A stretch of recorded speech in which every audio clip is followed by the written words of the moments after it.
ได้ทุกวันหมายเลขโทรศัพท์0817836540งานบุญ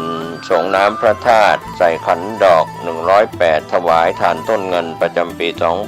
2566ณวัดวังสิงห์คำตำบลป่าแดดอำเภอเมืองเชียงใหม่จังหวัดเชียงใหม่ 15-17 กรกฎาคม 2566เชิญท่านร่วมงานร่วมบุญโดยพร้อมเพรียงกัน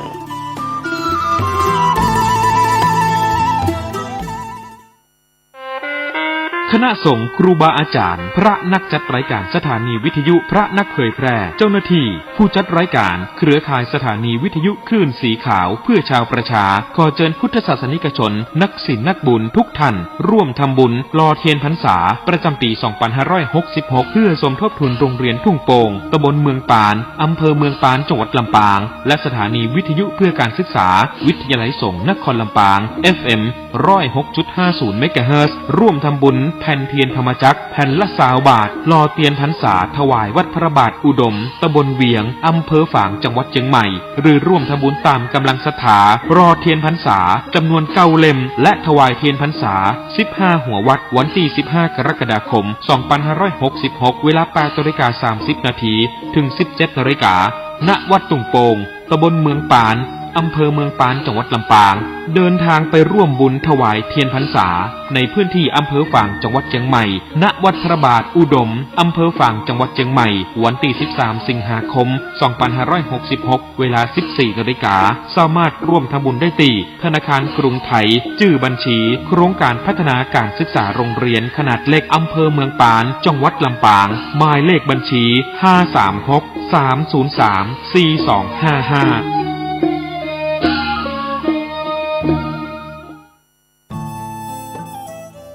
ท่านกำลังติดตามรับฟังสถานีวิทยุกระจายเสียงพระพุทธศาสนาแห่งชาติและสังคมคลื่นเพื่อการศึกษาพระพุทธศาสนาและวัฒนธรรมระบบ FM 104.5 เมกะเฮิรตซ์รายการต่อไปเป็นรายการคดีโลกคดีธรรมวันเสาร์อาทิตย์ทางสถานีวิทยุแห่งนี้ท่านผู้ฟังสามารถใช้โทรศัพท์มือถือระบบ Androidดาวน์โหลดแอปพลิเคชันที่ชื่อว่าวิทยุพุทธศาสนาทั่วไทยเพื่อติดตามรับฟังรายการนี้ได้เป็นประจำทุกวันวันละ4 เวลาช่วงกลางวันและช่วงกลางคืนอีก2 เวลาในช่วงกลางวันเวลา 9 นาฬิกาท่านสามารถฟังรายการนี้ผ่านสถานีวิทยุวัดหนองกายอยู่ในลำดับที่16ของตารางแอปพลิเคชันเวลา 10 นาฬิกาท่านสามารถรับฟังรายการนี้ได้ทางสถานีวิทยุวัดป่าจริยธรรมอยู่ในลำดับที่1ของตารางสถานีวิทยุในแอปพลิเคชันนี้เวลา 11 นาฬิกาท่านสามารถรับฟังรายการนี้ได้ทางสถานีวิทยุวัดฝายหินอยู่ในลำดับที่33ของตารางแอปพลิเคชันและเวลา 13 นาฬิกาบ่ายโมงตรงท่านสามารถรับฟังรายการนี้ได้ทางสถานีวิทยุวัดบ้านปลาคูนอยู่ในลำดับที่32ของตารางแอปพลิเคชันและช่วงกลางคืนเวลา 5 ทุ่มท่านสามารถฟังได้ที่สถานีวัดหนองกายลำดับที่16และเวลา 1:00 ฟังได้ที่วัดฝายหินลำดับที่33นี่คือช่องทางที่สามารถรับฟังรายการคดีโลกคดีธรรมผ่านแอปพลิเคชันได้รายการคดีโลกคดีธรรมในวันนี้จะนำท่านผู้ฟังมาติดตามรับฟังการแสดงธรรมของพระมหาอุเทนปัญญาปริทัตที่เปิดให้ท่านสาธุชนได้ฟังเมื่อวานนี้อีกครั้งหนึ่งโดยจะเปิดให้ท่านฟังแบบเต็มคลิปตั้งแต่ต้นจนจบเ เป็นครั้งที่สองเมื่อวานนี้เปิดให้ท่านสาธุชนฟังไม่จบวันนี้ถือว่ามาฟังซ้ำกันอีกครั้งหนึ่งเพื่อให้ทุกท่านได้สาระที่เต็มรูปแบบแล้วก็ขอให้พวกเราได้ช่วยกันแชร์เนื้อหาที่ออกอากาศนี้ให้พี่น้องชาวพุทธของเราได้สดับรับฟังร่วมกันดีกว่าที่เราจะปล่อยให้พี่น้องชาวพุทธเราถูกกลุ่มคนที่จ้องทำลายพระพุทธศาสนาทำลายชื่อเสียงเกียรติยศของพระสงฆ์ไทยของเราลอยหน้าลอยตาใช้วาทกรรมสร้างความเห็นผิดเกิดความรังเกียจพระสงฆ์ให้กว้างขวางยิ่งไปกว่านี้จึงขอวิงวอนให้พวกเราได้ช่วยกันปกป้องระวังช่วยกันดูแลรักษาพระภิกษุสงฆ์ของเราให้รอดพ้นจากความเข้าใจผิดของพุทธบริษัทที่หลงเชื่อวาทกรรมของพวกกลุ่มเทวทัตทุจินเหล่านั้นเพราะฉะนั้นเพื่อไม่ให้เป็นการเสียเวลาไปติดตามรับฟังพระมหาอุเทนปัญญาปริทัศน์แบบเต็มคลิปพร้อมๆกันได้ณบัดนี้อลังเทวทัตตะโยอิชติอารัญญิโกโหตุโยอิชติคามันเตวิหารตุโยอิชติบิดาปาติโกโหตุโยอิชตินิมันตนังสาธิยตุโยอิชติปังสุกุริโกโหตุโยอิชติข้าปฏิจีวารังสาธิยตุ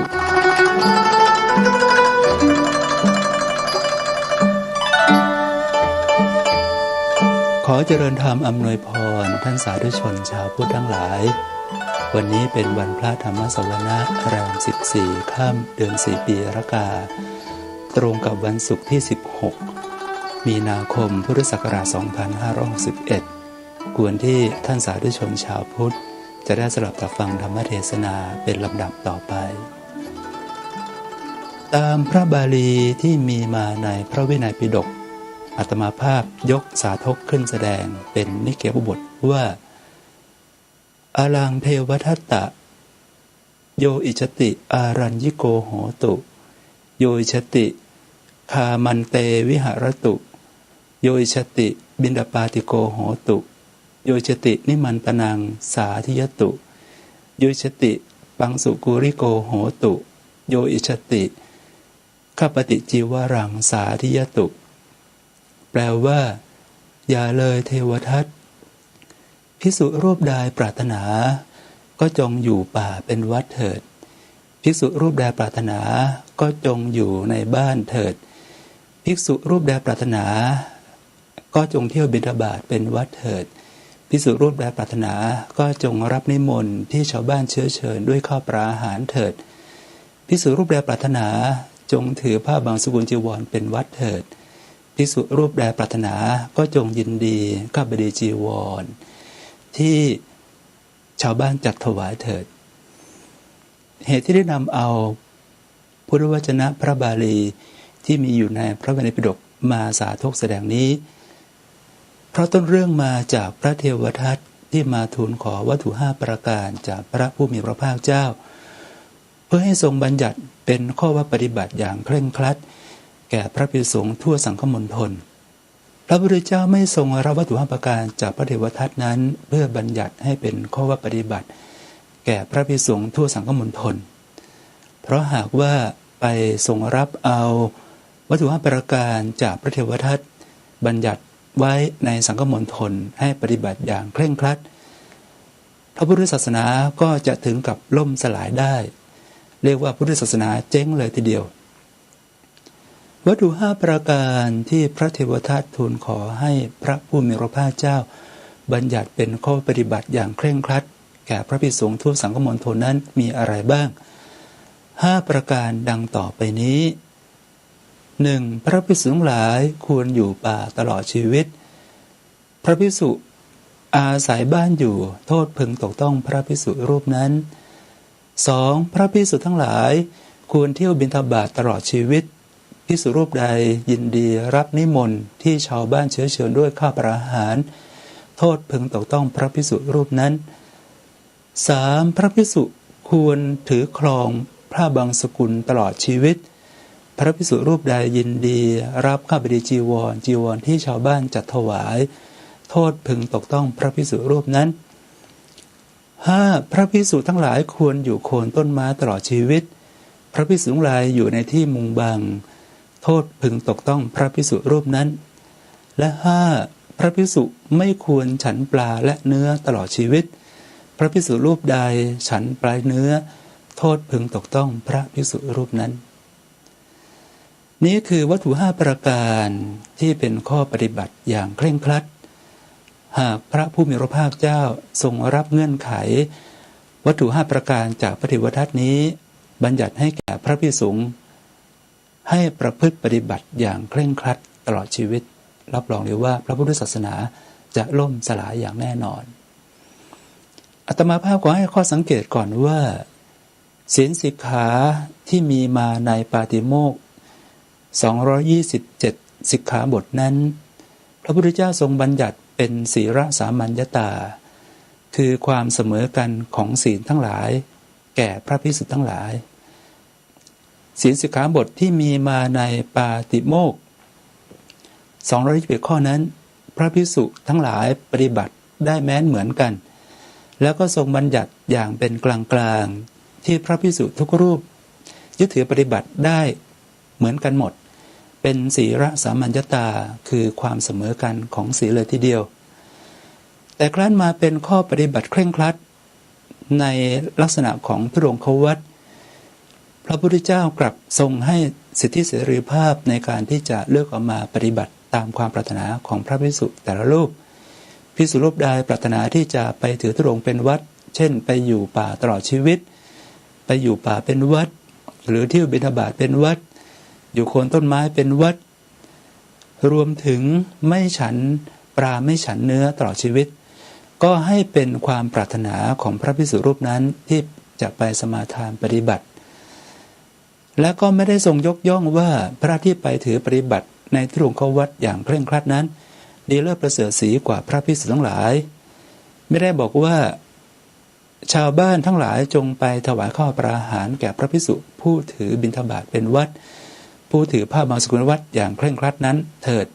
เพราะจะเป็นบุญเป็นกุศลแก่ท่านทั้งหลายหากพระพุทธเจ้าไป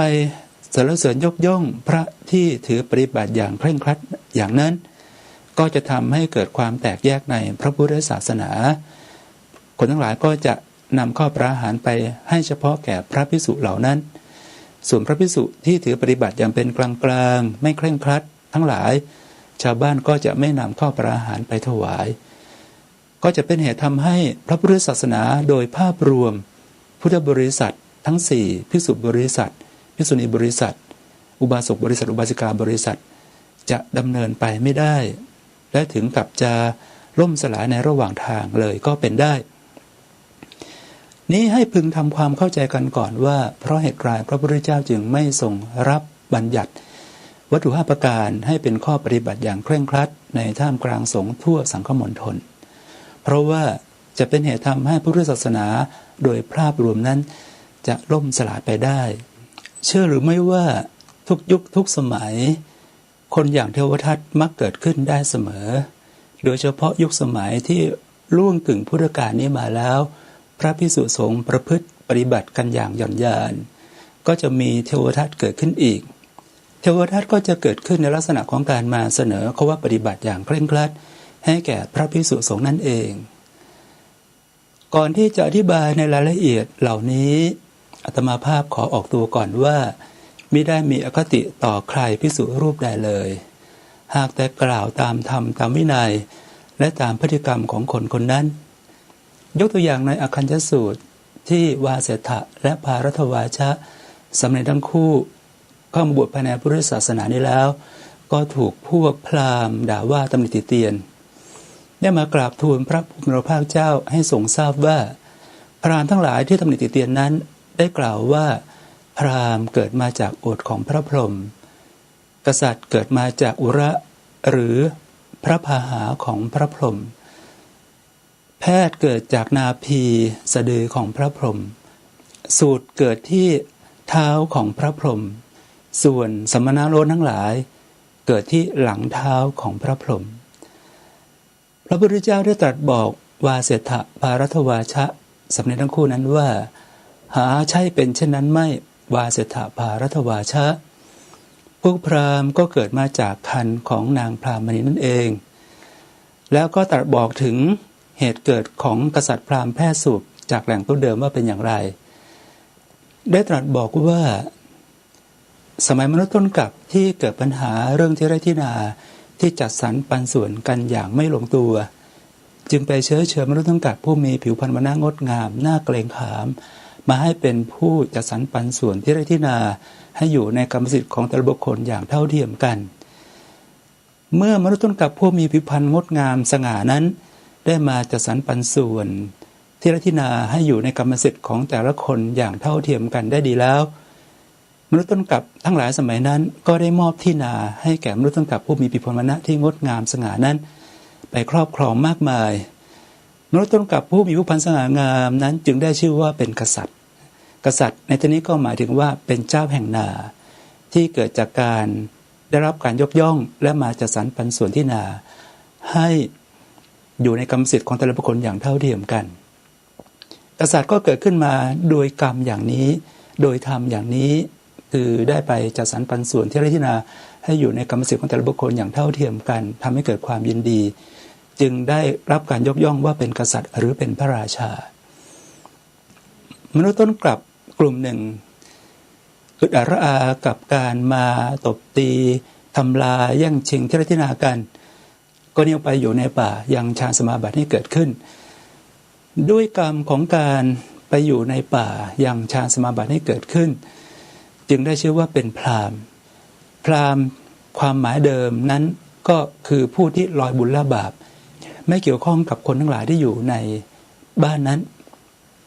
คนอีกกลุ่มหนึ่งก็ไปเอาดีทางด้านการทำมาค้าขายหาเลี้ยงชีพก็ได้ชื่อว่าเป็นแพทย์ก็คือพ่อค้าแม่ขายนั่นเอง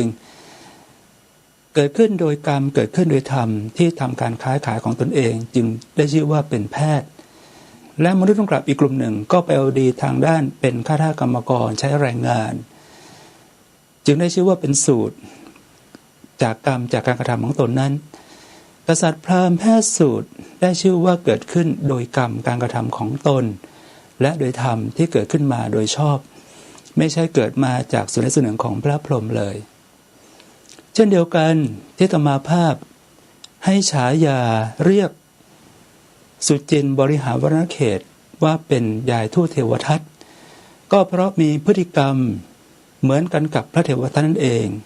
โดยการมาเสนอข้อปฏิบัติอย่างเคร่งครัดให้แก่พระภิกษุสงฆ์ที่กล่าวในคลิปวิดีโอนั้นว่าโดยแท้จริงแล้วคฤหัสถ์ก็ฟังธรรมรู้แจ้งอริยสัจธรรมได้และเมื่อคฤหัสถ์บรรลุอรหัตผลสำเร็จเป็นพระอรหันต์แล้วก็จะอยู่ในเพศของคฤหัสถ์ไม่ได้ต้องออกบวชเป็นเพศของพระภิกษุจึงจะอยู่ได้ดังนั้นเพศของพระภิกษุจึงเป็นเพศของพระอรหันต์พระภิกษุก็ต้องประพฤติดีปฏิบัติชอบประพฤติอย่างอริยะเป็นอรหันต์ให้ได้เพราะคำว่าพระมาจากคำว่าวระที่แปลว่าประเสริฐ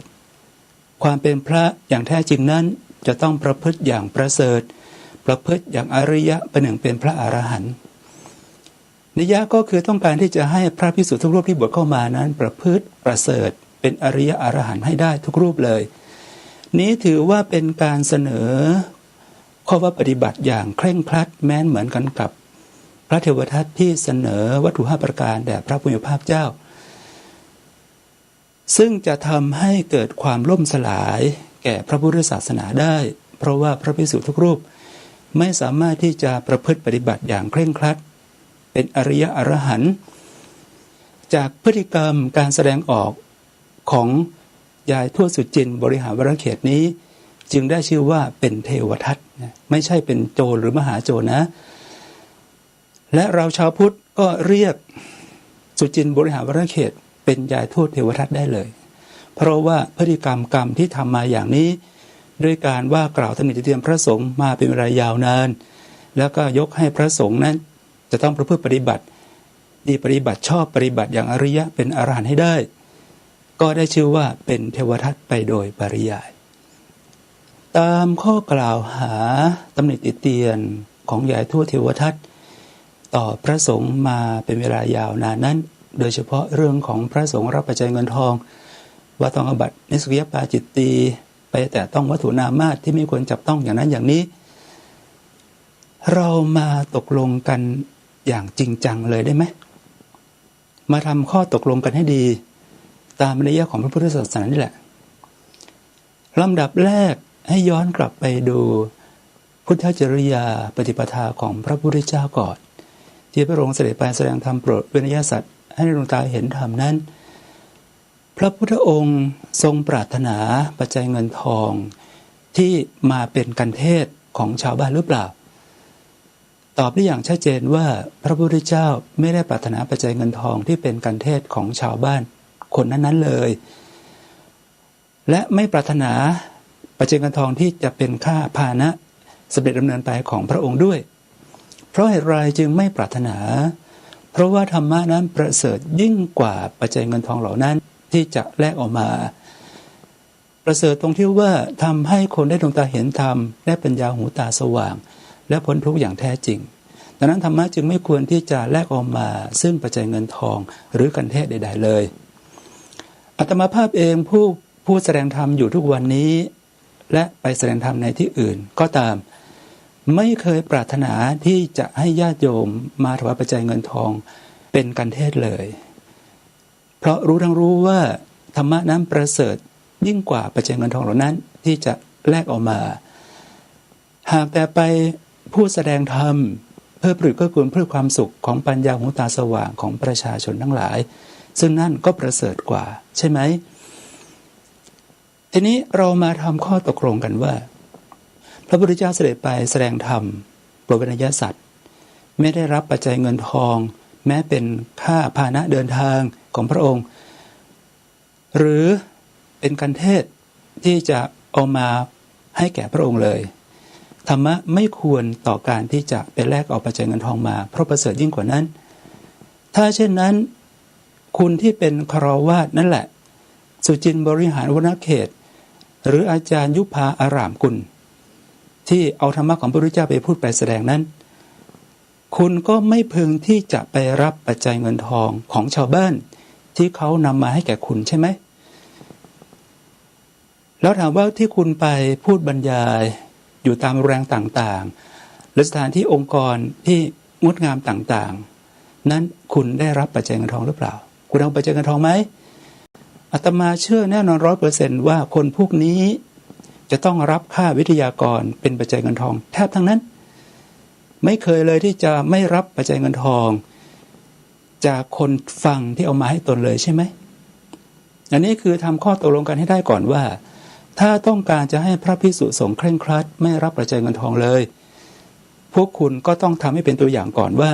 การที่เอาธรรมะของพระพุทธเจ้าไปพูดไปแสดงนั้นก็ไม่รับปัจจัยเงินทองเหมือนกันเพราะธรรมะนั้นประเสริฐยิ่งกว่าปัจจัยเงินทองไม่ควรที่จะเอาแลกมาคุณทำเป็นตัวอย่างให้ได้ก่อนว่าที่เที่ยวพูดแสดงธรรมตำหนิเตียนพระสงฆ์อยู่นั้นไม่รับปัจจัยเงินทองใดๆเลยแม้แต่เป็นค่าพาหนะเดินทางไปของตนจะต้องเดินทางไปเองจะรับอย่างมากก็เพียงแค่ข้าวปลาอาหารที่เขานำมาเลี้ยงดูขณะที่ไปบรรยายอยู่นั้นเท่านั้นต่อมามหาวิทยาลัยสงฆ์ทั้งฝ่ายมหานิกายธรรมยุทธมจร.มมร.นั่นแหละก็ต้องทำเป็นตัวอย่างด้วยเพราะว่าพวกท่านทั้งหลายได้นำเอาธรรมะของพระพุทธเจ้าไปสอนเป็นวิชาของพุทธศาสนาจะต้องไม่รับปัจจัยเงินทองเช่นเดียวกันสอนเอาบุญเอากุศลกันอย่างแท้จริงไม่รับปัจจัยเงินทองแม้กระทั่งเป็นค่าพาหนะที่จะเดินทางไปมปจร.หรือมจร.หรือมมร.รับเป็นอย่างมากก็คือข้าวปลาอาหารที่ญาติโยมจะถวายนำไปเลี้ยงดูเท่านั้นทำให้เป็นตัวอย่างก่อนได้ไหมถ้าทั้งสุจินต์บริหารวรรณเขตอาจารย์ยุพาอารามกุลทำให้เป็นตัวอย่างโดยการพูดการแสดงธรรมเผยแผ่พระศาสนานั้นไม่รับปัจจัยเงินทองเลยมจร.มมร.อาจารย์ในมหาวิทยาลัยสงฆ์ทั้งสองแห่งนั้นก็สอนให้เอาบุญอกุศลกันอย่างแท้จริงไม่รับปัจจัยเงินทองเลยอาตมาภาพและพระสงฆ์ทั้งมวลในประเทศไทยนี้ก็จะปฏิบัติตามโดยการที่ไม่รับปัจจัยเงินทองเช่นเดียวกันไม่ว่ากรณีใดเรามาทำข้อตกลงกันอย่างนี้ดีไหม ก่อนที่จะให้พระประพฤติอย่างเคร่งครัดไม่รับปัจจัยเงินทองกันพวกคุณสุจินต์บริหารวณเขตอาจารย์ยุพารามคุณทำให้เป็นตัวอย่างก่อนว่าคุณมีความบริสุทธิ์ใจต่อการเผยแผ่พุทธศาสนาเอาบุญเอากุศลกันอย่างแท้จริงตามที่อาตมาภาพได้มาพูดคุยชี้แจงแสดงตามหลักธรรมวินัยในพระไตรปิฎกและอธิบายขยายความตามบริบททางสังคมเหตุปัจจัยอย่างรอบด้านโดยเฉพาะเรื่องของนิสยปาจิตตีข้อที่พระภิกษุรับปัจจัยเงินทองนั้น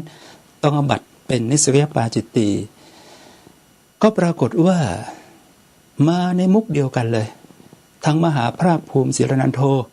และทั้งชายคนหนึ่งที่มาตำหนิติเตียนอาตมาในช่องสนทนาของ Facebook ว่าอาตมาคัดค้านพุทธบัญญัติของพระพุทธเจ้ามาล้มล้างพุทธบัญญัติข้อที่ว่าด้วยรับปัจจัยเงินทองนั้นอาตมาภาพก็ไม่เข้าใจเหมือนกันว่าคนพวกนี้สายตาทำมาจากอะไรถึงอ่านหนังสือไม่รู้เรื่องสมองก็ไม่รู้ทำมาจากอะไรมีแต่เปลือกสมองหรือเปล่าก็ไม่แน่ใจนะไม่รู้ไม่เข้าใจในยะที่อาตมาภาพพูดอธิบายแสดงชี้แจงให้ฟังเลยอาตมาภาพนี่แหละเป็นคนที่ซื่อตรงต่อธรรมวินัยในพระไตรปิฎกของพระพุทธเจ้าอย่างแท้จริงไม่เคยคิดที่จะคัดค้านพุทธบัญญัติหรือล้มล้างพุทธบัญญัติข้อใดข้อหนึ่งเลยหากแต่กล่าวตรงตามความเป็นจริงทุกประการตั้งแต่ต้นเลยเอาอย่างนี้ดีไหมถ้าต้องการที่จะให้เคร่งครัดจริงๆสำหรับพระมหาภาคภูมิศิรันโทที่มากล่าวว่าชี้แจงเรื่องนี้มาอย่างยาวนานแล้วย้อนกลับไปดูพุทธจริยาของพระสัมมาสัมพุทธเจ้าก่อนเช่นกันสมัยที่พระพุทธเจ้าทรงพระประชวรหนักขณะกำลังเสด็จพระดำเนินไปที่เมืองกุสินาราเพื่อเสด็จดับขันธปรินิพพานนั้นถามว่าเจ้ากษัตริย์ฤาษีวีทั้งหลายมีรถราพาหนะยานพาหนะใดหรือเปล่าตอบว่าย่อมมีอย่างแน่นอนและถามว่าเจ้ากษัตริย์ฤาษีวีในเมืองไผ่สาลีทั้งหลายเหล่านั้นจะไม่คิดเลยหรือว่าพระผู้มีพระภาคเจ้าทรงพระประชวรหนักควรที่จะถวายรถราพาหนะราชพาหนะแด่พระผู้มีพระภาคเจ้าให้เสด็จขึ้นไปประทับนั่งเสด็จไปเมืองกุสินาราโดยพระภิกษุทั้งหลายก็รายล้อมเดินตามเจ้าฤาษีถวายต้องคิดที่จะถวายรถราพาหนะอย่างแน่นอนแต่ถามว่าทำไมจึงไม่ถวายเพราะรู้ทั้งรู้ว่าแม้ถวายไปพระพุทธเจ้าก็ไม่เสด็จขึ้นไปประทับนั่งเสด็จไปที่เมืองกุสินาราถ้าเกิดพระพุทธเจ้ารับถวายเสด็จขึ้นไปประทับนั่งที่รถราพาหนะนั้นไปกุสินารารับรองเลยว่าพระภิกษุในชั้นหลังนี้เละกันเลยนะจะได้ข้ออ้างว่าแม้แต่พระพุทธเจ้าก็เสด็จขึ้นไปประทับนั่งบนราชพาหนะนั้นถามว่าทำไมจึงไม่เสด็จขึ้นไปประทับนั่งบนรถราพาหนะนั้นก็เพราะว่ารถราพาหนะนั้น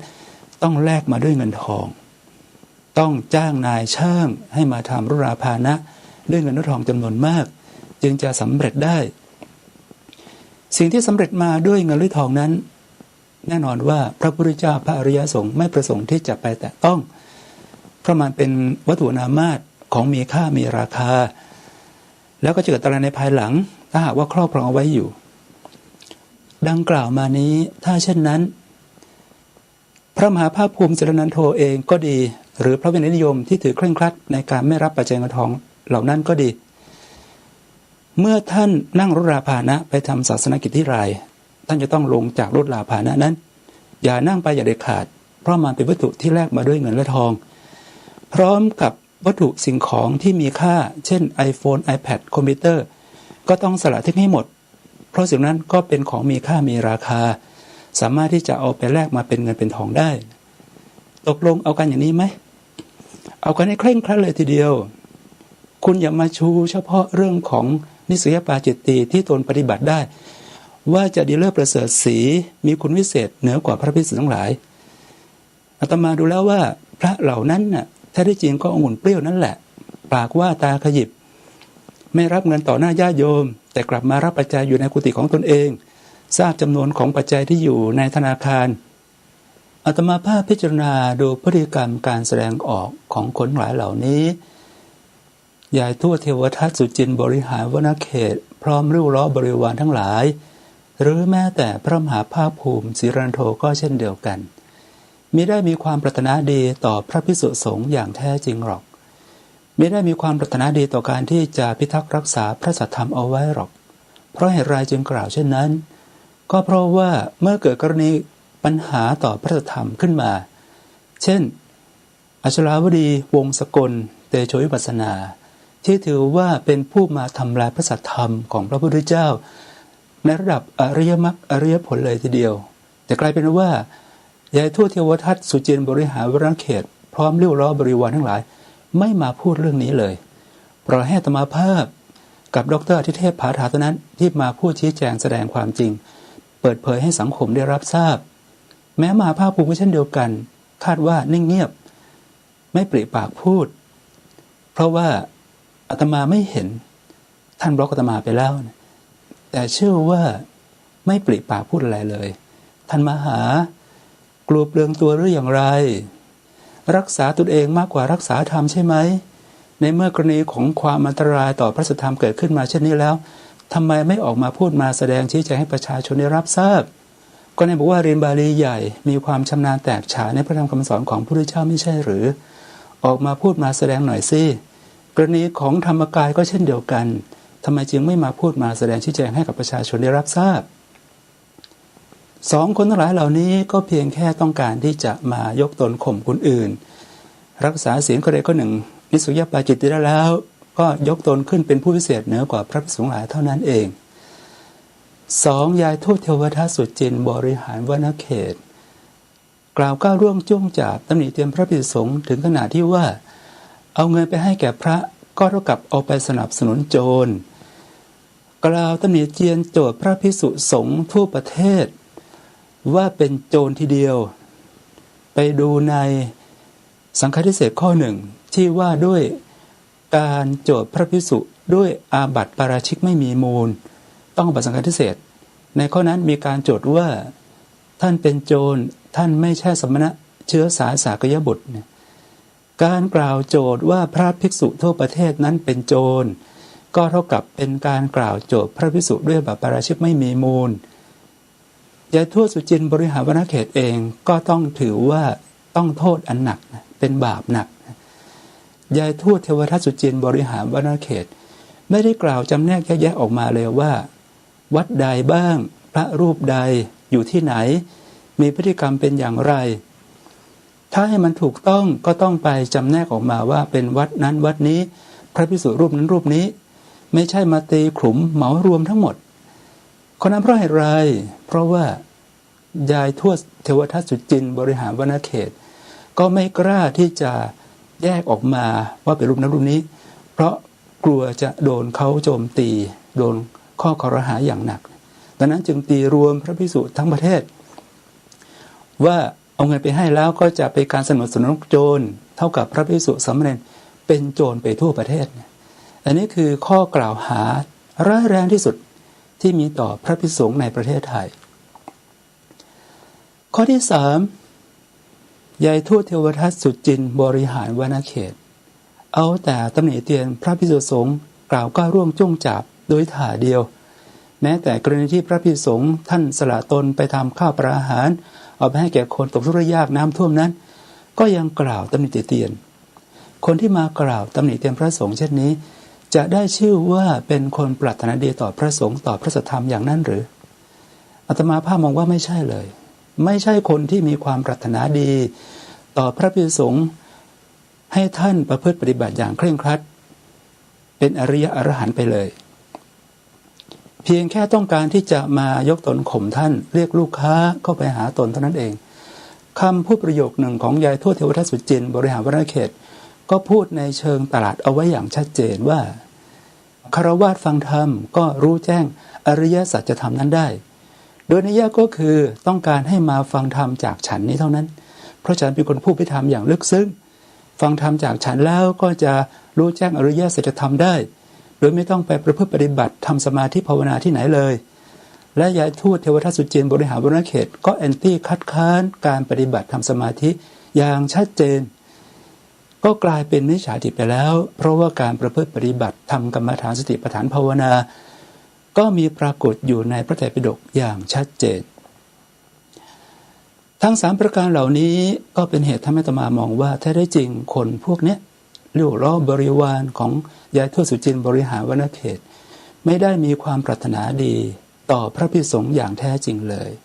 ไม่ได้ปรารถนาที่จะรักษาพระสัทธรรมเอาไว้ด้วยนะอาตมาอยากจะขอกล่าวฝากไปถึงยายทวดเทวทัตสุจินต์บริหารวรรณเขตพร้อมพวกพ้องบริวารทั้งหลายว่าพวกคุณพากันตำหนิเตียนพระสงฆ์มาเป็นเวลายาวนานถึงขนาดนี้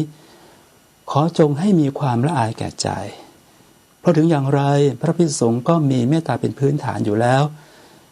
ใช่ว่าท่านจะไปคว่ำบาตรหรือไม่รับขันได้ง่ายๆนะให้พวกคุณมีความละอายใจเพราะว่ามาตำหนิติเตียนพระภิกษุสงฆ์มาเป็นเวลายาวนานเมื่อยายทวดเทวทัตสุจินต์ถึงแก่นิจกรรมสิ้นชีพไปแล้ว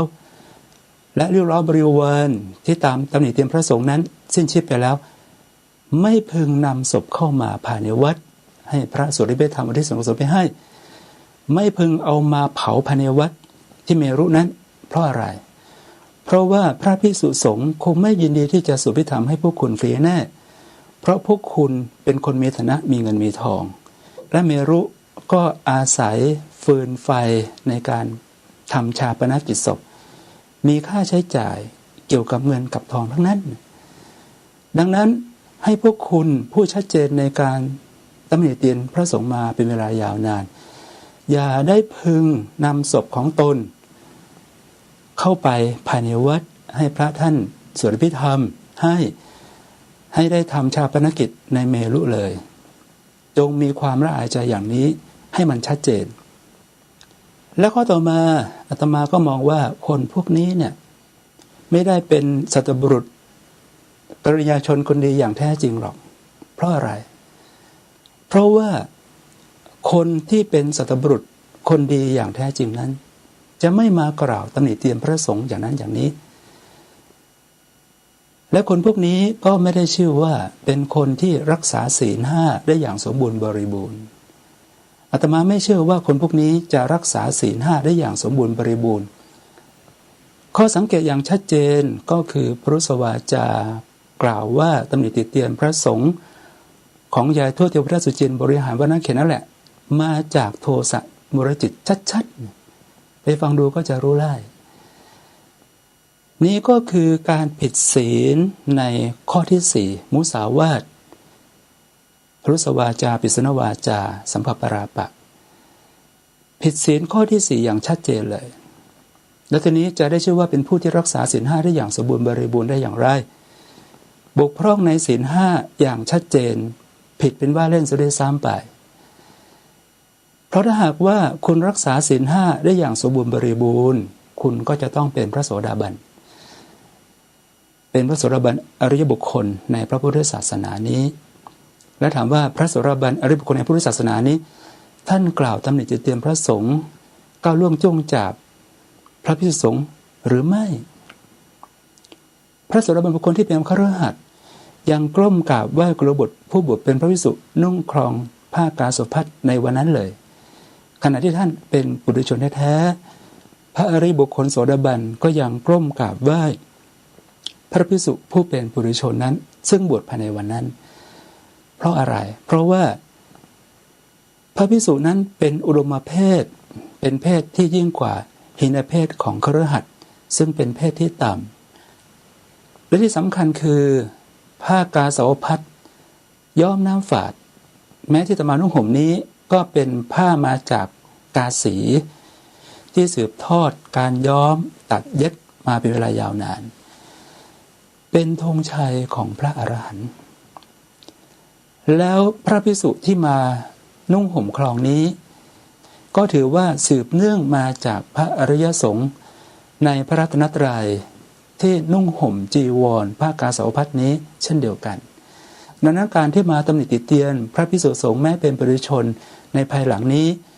ก็ได้ชื่อว่าเป็นการตำหนิเตียนผ้ากาสาวพัสที่สืบเนื่องมาจากอริยสงฆ์นับเนื่องอยู่ในพระรัตนตรัยนั้นแล้วถามว่าพระอริยบุคคลโสดาบันเขาทำกันอย่างนี้เหรอเขาไม่ได้ทำกันอย่างนี้เขาไม่ได้เตรียมพระภิกษุสงฆ์กันอย่างนี้อันนี้ให้พึงทำความเข้าใจด้วย ตัวคุณก็ปรารถนาที่จะให้พระประพฤติปฏิบัติอริยะเป็นพระอรหันต์อย่างเคร่งครัดแต่ถามว่าตัวคุณนั่นแหละศีลห้าครบบริบูรณ์หรือไม่ยังบกพร่องกระพร่องกระแพร่งผิดเป็นว่าเล่นไม่ใช่หรือดังนั้นทำตนให้มันดีก่อนเถิดอาตมาภาพก็อยากจะทำนายว่าคนเหล่านี้เนี่ยที่เรียนพิธรรมมาบอกว่าตนลึกซึ้งในธรรมอย่างแท้จริงนั้นตายไปในภายภาคหน้าจะต้องเกิดเป็นปลากระเบนปากเน่าปากเหม็นอย่างแน่นอนเพราะว่าเอาแต่มาตำหนิติเตียนพระภิกษุสงฆ์เป็นเวลายาวนานแล้วตามที่อาตมาภาพได้แสดงธรรมประจำวันพระธรรมสวนะวันพระธรรมสวนะนี้แรม15 ค่ำเดือน 4 ปีรากาตรงกับวันศุกร์ที่16 มีนาคมพุทธศักราช 2561 ก็พอสมควรแก่เวลาขอสมยุติลงคงไว้แต่เพียงเท่านี้ขอความเจริญงอกงามในพระสัทธรรม3พระปริยัติสัทธรรมพระปฏิบัติสัทธรรมและพระปฏิเวทสัทธรรมจงบังเกิดมีแด่ท่านสาธุชนทุกคนทุกท่านและขอให้เจริญงอกงามร่มเย็นร่มเย็นพุทธศาสนาไปตราบชั่วกาลนาน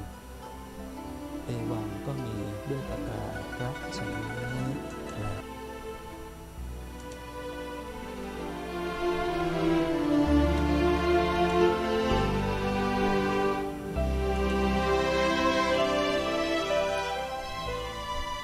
ท่านสาธุชนผู้ฟังทุกท่านที่จบลงไปนั้นเป็นคลิปแรกที่รายการคดีโลกคดีธรรมได้คัดเลือกคัดสรรมาเปิดให้ท่านผู้ฟังได้สดับรับฟังกันในวันนี้อีกครั้งหนึ่งในจำนวนหลายๆคลิป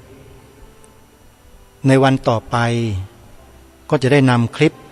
อื่นๆที่ท่านได้ปรารภและพูดถึงเรื่องราวในลักษณะเดียวกันนี้ไว้มาให้พวกเราชาวพุทธได้สดับรับฟังกันเรื่อยๆเพื่อไม่ให้พวกเรานั้นหลงคารมพวกทูตเทวทัตทุจิน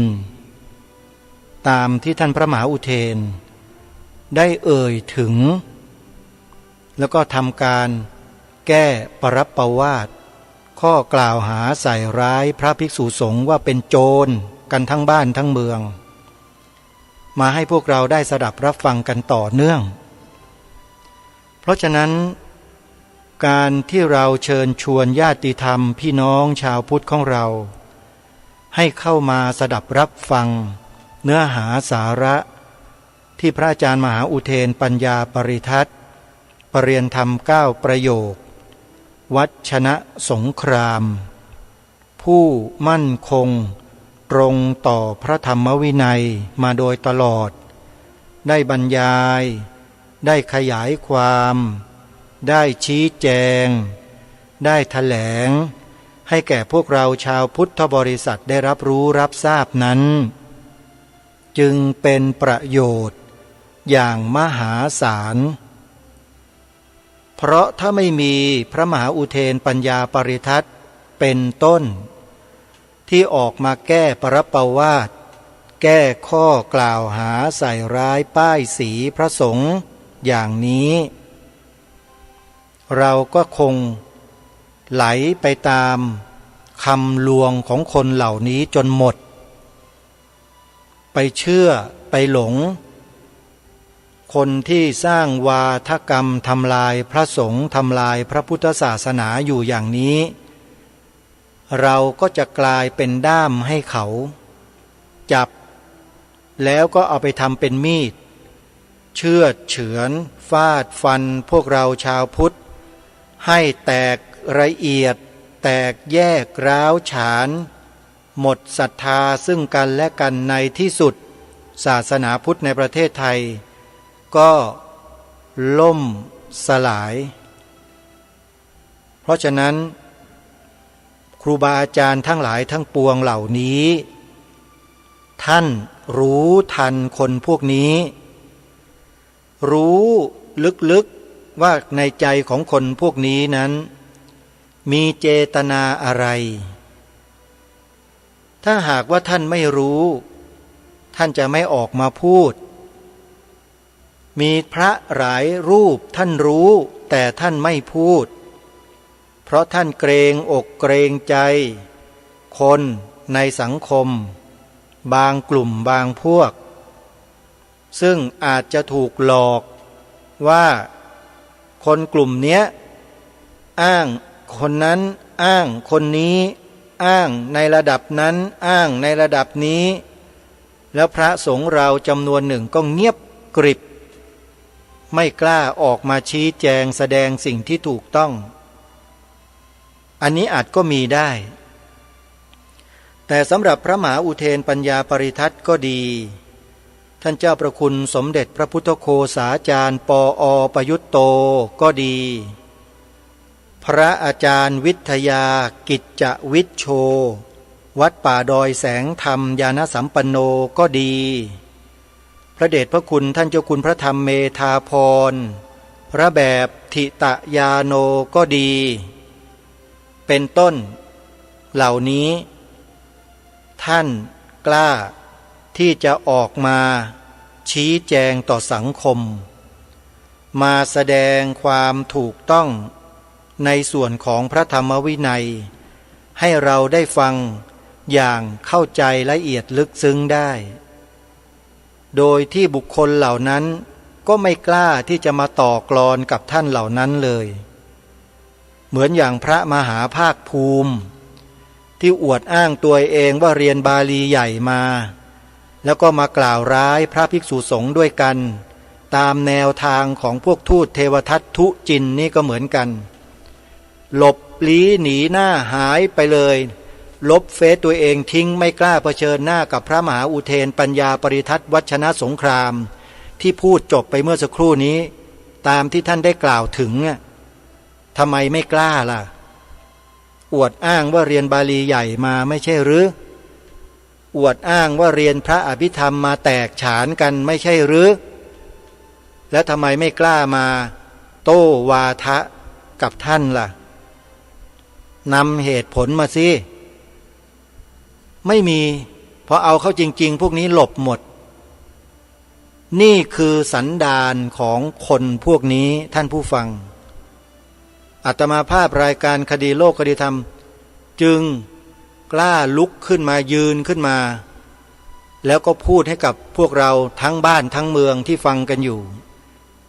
ได้สดับรับฟังกันถึงอะไรถูกอะไรผิดอะไรควรอะไรไม่ควรให้พวกเราได้รับรู้รับทราบร่วมกันโดยยึดแนวพระราชดำริขององค์พระบาทสมเด็จพระมงกุฎเกล้าเจ้าอยู่หัวรัชกาลที่6ที่พระองค์ตรัสแสดงไว้ในเทศนาเสือป่าตรัสเตือนชาวพุทธเราไว้ว่าผู้ที่คนอื่นเขาส่งเข้ามาปลอมแปลงเพื่อทำลายพระพุทธศาสนาเราทั้งหลายต้องคอยระวังรู้เท่าไว้จึงจะควรเพราะฉะนั้นครูบาอาจารย์ที่อาตมาภาพและกระผมเอ่ยนามมาเหล่านั้นก็ดีพระภิกษุสงฆ์ในสังฆมณฑลเหล่านี้ก็ดีรวมถึงอาตมาภาพก็ดีจึงไม่สามารถจะปฏิเสธแนวพระราชดำริของพระองค์ท่านได้เลยจึงต้องมาทำหน้าที่กันแบบนี้แหละโยมถ้าใครไม่เห็นด้วยขัดขวางต่อต้านคัดค้านก็ให้คิดเอาเองนะว่าตัวเองกำลังคิดจะทำอะไรทำเพื่อใครแล้วสมควรหรือไม่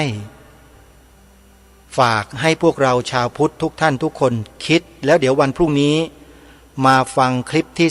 2ท่านพระอาจารย์มหาอุเทนจะพูดถึงแนวทางอย่างไรวันนี้เวลาของรายการหมดลงแล้ว